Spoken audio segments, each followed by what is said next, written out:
रोग विशेषज्ञ डॉक्टर विनय कुमार पांडे ने बताया कि इस समय नौजवानों को या यूं कहें तो युवाओं में हो रहे हार्ट अटैक की समस्या दिन पर दिन विकट होती जा रही है। इसका मुख्य कारण आज के नवविवाह पीढ़ी रहन सहन, खान पान एवं धूम्रपान चीजों का सेवन करना, फास्ट फूड खाना इत्यादि इसका मुख्य कारण है। आज की युवा पीढ़ी एक दूसरे को दिखाने के चक्कर में अपने से अधिक एक्सरसाइज करना एवं संतुलित आहार न लेना सबसे बड़ा मुख्य कारण बनता जा रहा है। डॉक्टर ने कहा कि खराब लाइफस्टाइल, अनहेल्दी फ्रूट्स का अधिक सेवन करने से और मोटापे की वजह से दिल का रोग का खतरा अधिक बढ़ रहा है। बॉडी एक्टिव में कमी होने से भी हार्ट अटैक का जोखिम बढ़ रहा है। वहीं डॉक्टर ने कहा कि कम से कम सुबह आधे घंटे का नित्य एक्सरसाइज करने से हार्ट अटैक जैसी समस्या से निजात पाया जा सकता है एवं संतुलित आहार का सेवन करें एवं धूम्रपान से दूर रहें। हार्ट अटैक जैसी समस्या से छुटकारा मिल सकता है। मेरा नाम डॉक्टर वीके पांडे है। मैं Aastha homeopathic clinic and research centre Sigra Varanasi से हूँ। एक्चुअली आज ये एक बहुत ही गंभीर सवाल है और एक ज्वलंत मुद्दा है जिसको आपने उठाया है, इसके लिए हम आपके आभारी हैं। आजकल हमारे नौजवानों में, युवाओं में हार्ट की समस्याएं आए दिन हमें कहीं ना कहीं सुनने और देखने को मिलती है। हार्ट की समस्या का मूल कारण जो नौजवानों में है, उसके पीछे कई कारण हैं। उन विषयों पे हम बात करते हैं तो हम देखते हैं कि आज हमारे युवाओं का जो जीवन शैली है वो पूरी तरीके से बिगड़ चुका है। उनका आहार, उनका व्यवहार, उनका खाना पीना सब कुछ सामान्य से बिल्कुल अलग हटके वो आज फास्ट फूड पे ज़्यादा ध्यान देते हैं, जंक फूड ज़्यादा लेते हैं। उनके खाने का कोई नियत समय नहीं है।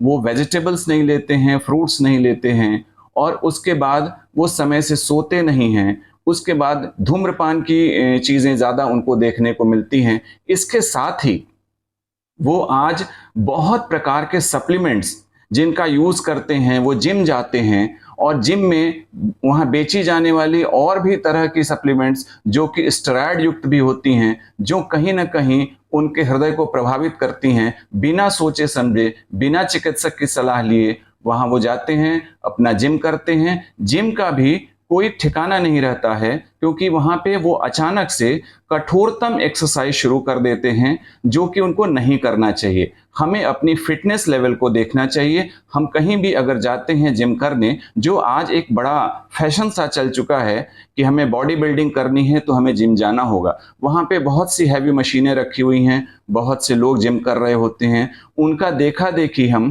पहले ही दिन से कठोरतम एक्सरसाइज शुरू कर देते हैं। तो अगर हमें जिम जाना है तो सबसे पहले हमें डॉक्टर से परामर्श लेनी चाहिए, अपना हेल्थ फिटनेस देखना चाहिए कि हम किस लेवल का एक्सरसाइज कर सकते हैं। उसके साथ ही वहाँ पे जो भी सप्लीमेंट्स बेची जा रही हैं उनको लेने से पहले हमें सोचना होगा कि उनका हमारे हृदय पर कितना दुष्प्रभाव पड़ रहा है। तो बेटर है कि अगर हम जिम जाते हैं तो फिटनेस लेवल को लेकर के जाएं, उस हिसाब से अपने एक्सरसाइज को धीरे धीरे बढ़ाएं और जितना ज़रूरी हो उतना ही एक्सरसाइज हम करें। हर आदमी का रिक्वायरमेंट बिल्कुल अलग होता है और खाने पीने की बात जहाँ आती है तो उसमें विशेष करके हम वेजिटेबल्स का सेवन करें, हेल्दी खाना खाएं और उसके बाद इस तरह के जो भी सप्लीमेंट्स वहाँ स्टेरॉयड के रूप में बेचे जाते हैं उनके सेवन से हम दूर रहें।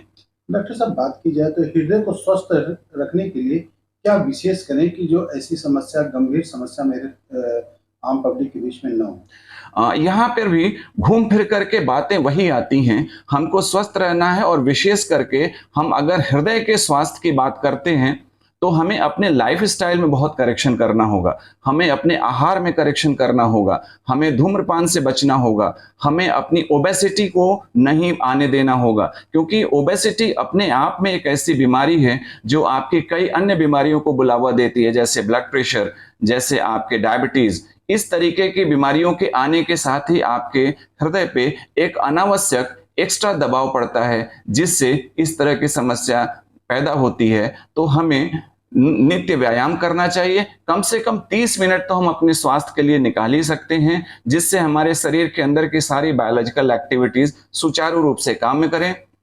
खाने पीने में हम फैट को कम से कम लें, हम नमक वाले सामान का सेवन कम करें, पानी ज़्यादा पिएं, फ्रूट्स ज़्यादा लें, हेल्दी खाना ज़्यादा से ज़्यादा खाएं, समय पे सोएं, समय पे जगें और थोड़ा योग और मेडिटेशन की तरफ भी विशेष ध्यान दें। हार्ट अटैक आने का क्या क्या प्रमुख कारण हो सकते हैं? हार्ट अटैक आने के जो प्रमुख कारण हैं उसमें सबसे पहला तो एथेरोस्क्लेरोसिस है, जिसमें कि हृदय को जो खून की धमनियां रक्त पहुंचाती हैं उनके बीच में किसी भी प्रकार से, चाहे वहां वसा डिपॉजिट हो जाए, कोलेस्ट्रॉल या कैल्शियम जैसे तत्वों के मिलने से धमनियों के अंदर एक अवरोध उत्पन्न हो जाता है और उचित मात्रा में जो रिक्वायर्ड ब्लड है, जो ऑक्सीजन है, वो हृदय तक नहीं पहुंचता है। ऐसी स्थिति में हार्ट अटैक की संभावना बढ़ जाती है। दूसरा कि अगर हम धूम्रपान करते हैं, ऐसी स्थिति में भी हमारे शरीर के अंदर के हार्मोनल इम्बैलेंस हो जाता है और वहां पे भी हृदय अनावश्यक दबाव महसूस करने लगता है, ब्लड प्रेशर बढ़ जाता है, इसलिए हमें धूम्रपान से भी बचना चाहिए। तीसरा ध्यान देते हैं तो हम जो हमारी फिजिकल इनएक्टिविटी है वो आजकल बहुत ज़्यादा है। सब लोग इतने आलसी हो गए हैं कि वो समय से अपने शरीर के लिए, अपने स्वास्थ्य के लिए 30 मिनट का समय भी नहीं निकालते हैं। तो फिजिकल इनएक्टिविटी को भी हमें ख़त्म करना होगा, थोड़ा हमें वर्कआउट करना होगा। नेक्स्ट अगर हम ध्यान दें तो हमारा जो स्ट्रेस लेवल है, आज हमारे युवाओं में इतना ज़्यादा स्ट्रेस है, उसके पीछे हमारी अति महत्वाकांक्षा है, उसका कोई अंत तो है नहीं। हम सब कुछ पाने के लिए इतना भाग दौड़ में रहते हैं, इतना स्ट्रेस में रहते हैं कि वो भी हमारे शरीर के अंदर, हमारी धमनियों के अंदर इस तरह की परिस्थितियों को जन्म देता है जो हमारे हृदय पे कहीं ना कहीं एक्स्ट्रा लोड पैदा करता है और ये चीज़ जन्म लेती है। डॉक्टर साहब, बात की जाए कि अगर किसी को हार्ट अटैक आ जाए तो परिवार के लोगों को पहली प्राथमिकता क्या होगी, कैसे उनको बचाया जाए? ठीक है, अगर किसी भी परिवार में हार्ट अटैक की स्थिति आ जाती है तो सबसे पहले मैं ये रिक्वेस्ट करूंगा कि परिवार में बहुत आपाधापी की स्थिति न करें, बिल्कुल शांति से, धैर्य से चीजों को विचार करें।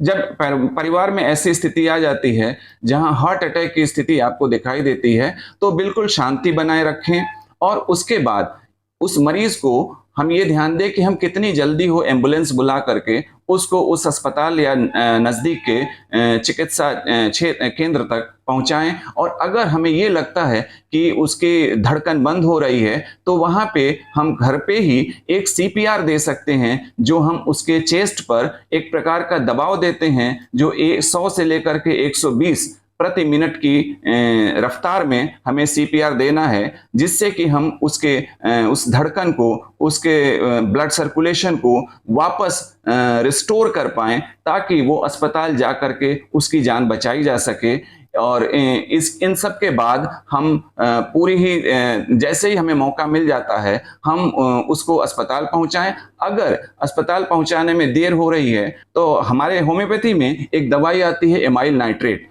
जो कॉटन में रख करके अगर उसको सुंघा दिया जाता है तो ये वैसोडाइलेटर का काम करती है।